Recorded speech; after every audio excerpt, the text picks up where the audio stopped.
Think back a few years. You walk into a store, hand over a 10 rupee coin, and you walk out with a single packet of Maggi. Try that today, and the exact same yellow packet demands 15 rupees. Why?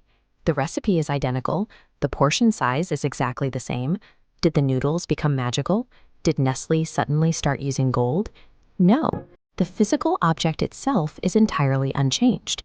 Since the noodles are a fixed value, the 5 rupee jump indicates that the variable here is actually the currency you are using to measure them.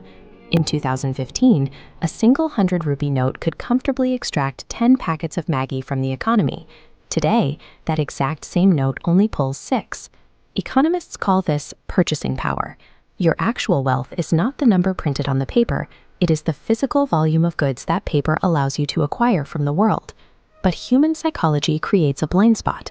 We look at the familiar purple note. We see the number 100, guaranteed by the RBI, and we assume its value is fixed in stone.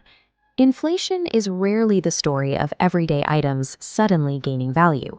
It is the ongoing process of your money steadily losing power. Imagine an isolated village with 100 citizens, 100 mangoes, and 1,000 rupees in circulation. Suddenly, fresh cash enters the village, doubling the money supply to 2,000 rupees. The trees still produce exactly 100 mangoes. A bidding war erupts immediately. Double the cash chases the exact same number of mangoes. The price must rise to reflect this new ratio. Prices rise because whenever a currency becomes more common, it inherently becomes less valuable. National economies run on this exact same math, just scaled up to an institutional level. Every single year, central banks and governments introduce new money into the system through credit creation, government spending, and the printing of new currency. As that new money dilutes the system, invisible costs cascade through the supply chain. Fueling the transport trucks costs more, powering the factory machinery costs more, paying warehouse workers costs more. The 15 rupee price tag on Maggi is the final mathematical adjustment to all those increased costs.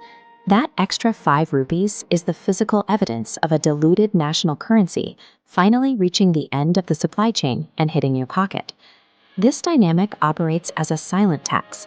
It is a mechanism that drains your wealth without ever mailing you a bill or visibly removing cash from your bank account.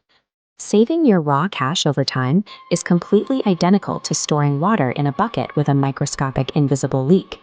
A 5% leak seems harmless over 12 months, but over 20 years, it quietly destroys half of your life savings.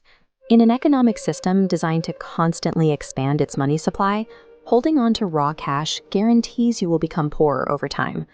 Wealthy investors survive the silent tax by parking their capital in hard assets like businesses, real estate, and equities. Because these assets represent real physical value, their nominal prices naturally float upward with the rising tide of the money supply. Protecting your wealth requires moving beyond the question of why things are expensive and looking at how to acquire assets that grow faster than the money supply expands. The ultimate lesson of a 15 rupee packet of Maggi is that to preserve the value of your labor, you must change how you store it before the measuring stick shrinks again.